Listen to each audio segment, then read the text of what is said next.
This is Nalbari बरकुरा। इसका हालत तो बहुत ही ज़्यादा खराब देखा था।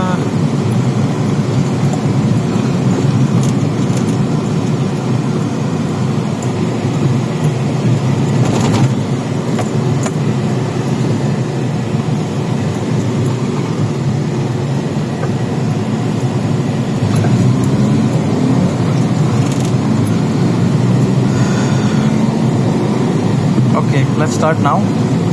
रास्ता बहुते बेয়া আছিল এইখিনি। এটা হেডমাউণ্টৰ প্ৰব্লেম আছে মোৰ। একচুৱেলি হেডমাউণ্ট নাই, মইতো জগাৰেৰে হেডমাউণ্ট এটা বনাইছোঁ। বেচিকেলি সেইটোৰ কাৰণে অকণমান প্ৰব্লেম হৈ আছে। এইখন আমাৰ নলবাৰী বৰকুৰাৰ ব্ৰিজ হয়।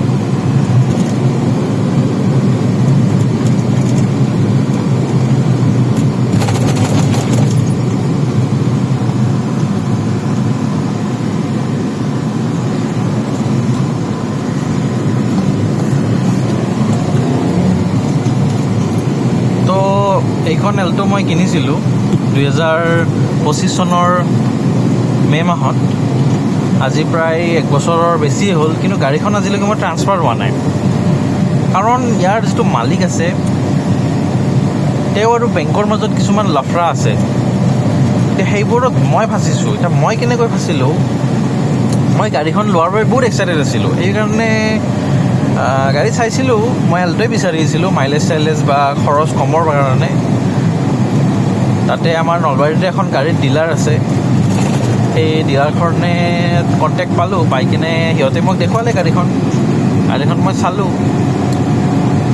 গাড়ীখনৰ অকণমান প্ৰব্লেম আছিল, কিবা কিবি বাৰু মেকানিকেল প্ৰব্লেম। বাৰু সেইবোৰতো বাৰু মেকানিকেল প্ৰব্লেম আমি ছল্ভ কৰিব পাৰোঁ, হ'ব, সেইটো বেলেগ কথা। কিন্তু ডকুমেণ্টেশ্যনৰ প্ৰব্লেম আছিল গাড়ীখনত।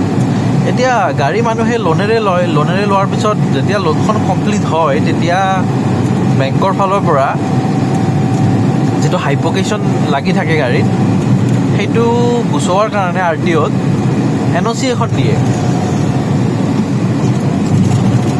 এতিয়া সেই NOCখনক ফৰ্ম 35 বুলিও কওঁ।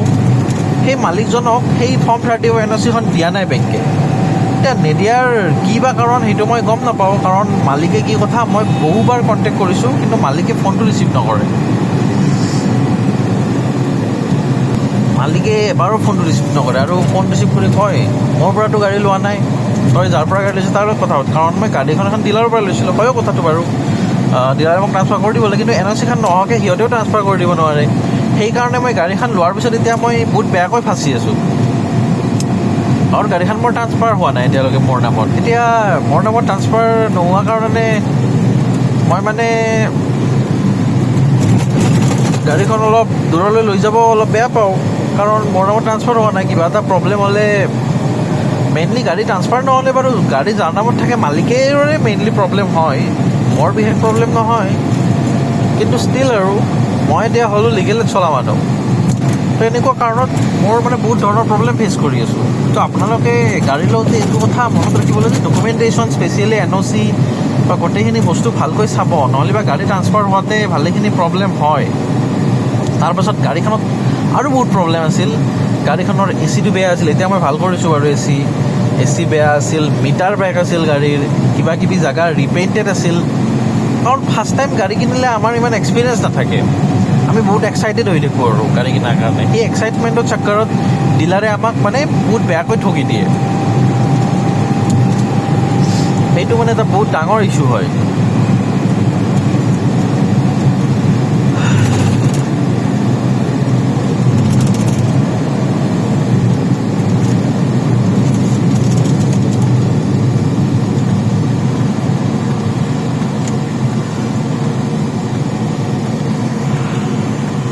ফ্ৰণ্টৰ পৰা ট্ৰাকখন আহি আছে আৰামছে। আমি সেইখন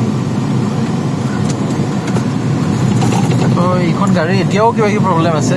ক্লাছৰ প্ৰব্লেম আছে গাড়ীখনত, মই যিটো ঠিক কৰাই নাই এতিয়ালৈকে। কাৰণ গাড়ীখন মোৰ নামত ট্ৰান্সফাৰ নহ'লে কি মই গোটেইখিনি কাম কৰিব অলপ মানে প্ৰব্লেম পাইছোঁ। কাৰণ কালি যদি ট্ৰান্সফাৰ নহয় গাড়ীখন, মই ডিলাৰক ফিৰাই দিম। আজি মই 1 বছৰ ৰখিলোৱেই। গাড়ীখনৰ ট্ৰান্সফাৰ মালিকেও ৰেচপন্স নিদিয়ে, ডিলাৰেও ৰেচপন্স নিদিয়ে, মানে বেয়াকৈ ফাঁচি গৈছোঁ আৰু মই। ছেকেণ্ড হেণ্ড গাড়ী লোৱাতে বহুত স্কেম। প্লাছ আজিকালি মানুহৰ কি হৈছে, ছেকেণ্ড হেণ্ড ডিলাৰ যোনে ছেকেণ্ড হেণ্ড ডিলাৰ খুলি বহি আছে, আৰু সিহঁতৰ ৰেজিষ্ট্ৰেশ্যন নাই, কিবা নাই, একো নাই, সিহঁতে এনেই মানে সেই খুলি বহি আছে। আৰু তাৰপাছত তাত প্ৰব্লেম কি হয় মানে,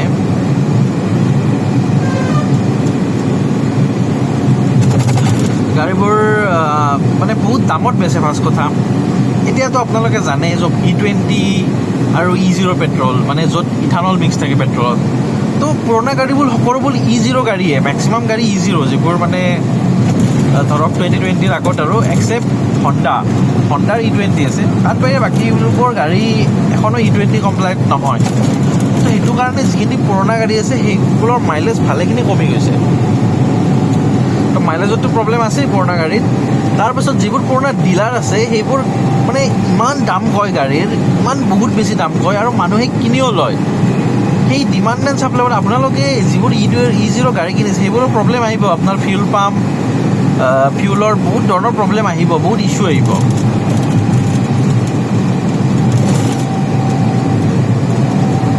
তো আপোনালোকে হয়তো পুৰণা গাড়ী লওঁতে অকণমান চাব, বা দিলেও দাম অলপ কমত লোৱাতে ভাল মই ভাবোঁ, কাৰণ ইমান দামত লোৱাটো জাষ্টিফাইবল নহয়। আৰু মই ভাবোঁ অকণমান ডিজেল গাড়ী মই প্ৰিফাৰ কৰোঁ, যি নেক্সট চাগে মই BS4 ডিজেল গাড়ী এখন ল'ম, কাৰণ ডিজেলত ইমান ইছ্যু আহিব নালাগে। আৰু BS6 ডিজেলৰো বহুত প্ৰব্লেম আছে, জামত চলিলে আপোনাৰ DPF বোলা এটা বস্তু থাকে, সেইটোৰো এটা বহুত ডাঙৰ ইছ্যু আহি যায়। তো সেইকাৰণে মই BS4 ডিজেল গাড়ী ল'ব খুজি আছোঁ, কিন্তু গাড়ীখন ৰিলায়েবলো হ'ব লাগে। ৰিলায়েবল হ'লেও ভাল হয়। তো এনেকুৱা ধৰণৰ ভালেখিনি প্ৰব্লেম আছে। আৰু ছেকেণ্ড হেণ্ড গাড়ী লওঁতে আপোনালোকে কাকো ট্ৰাষ্ট কৰিব নোৱাৰে, অলপমান ৰিচাৰ্চ কৰি যাব পাৰিলে ভাল। কিন্তু আমি বহুত এক্সাইটেড হৈ থাকোঁ ন ছেকেণ্ড হেণ্ড গাড়ী ল'লে। সেই এক্সাইটমেণ্টৰ চক্কৰত মানে আমাক নতুন ডিলাৰ, পুৰণা ডিলাৰ সকলোৱে স্কেম কৰে, নতুন ডিলাৰো স্কেম কৰে। আপুনি যিকোনো ডিলাৰত যাওক, সিহঁতেও আপোনাক বিভিন্ন ধৰণৰ এচেছৰী কিবা কিবি সেইবোৰ মানে বেচিবলৈ বহুত ট্ৰাই কৰে। আৰু নতুন গাড়ীৰ দামো বেছি হয়। প্লাছ আপুনি নতুন গাড়ী কিনাৰ কেইদিনমান পিছতে তাৰ ভেলু কমিছে। কিন্তু নতুন গাড়ীৰ পিচ অফ মাইণ্ড থাকে। মই ভাবোঁ এতিয়া আমাৰ ইণ্ডিয়াৰ কোম্পানী টাটা মহিন্দ্ৰা বহুত ভাল গাড়ী বনাই আছে, কিন্তু সিহঁতৰ মানে ছাৰ্ভিচৰ ক্ষেত্ৰত বহুত প্ৰব্লেম আছে। মোৰ নিজৰ বাজাজৰ বাইক আছে, বাজাজৰ বাইকতো মই ছাৰ্ভিচত বহুত প্ৰব্লেম পাইছোঁ। মানে সিহঁতে ভালকৈ ছাৰ্ভিচ নিদিয়ে। মোৰ এতিয়া ABS-ৰ ইউনিটটোতে ইছ্যু হৈ আছে। গাড়ীখন মোৰ নতুন N160, সেইখনৰ কথাও মই পাতিম বাৰু, কিন্তু সেইটো এটা মই বহুত ডাঙৰ এটা মানে প্ৰব্লেম পাইছোঁ।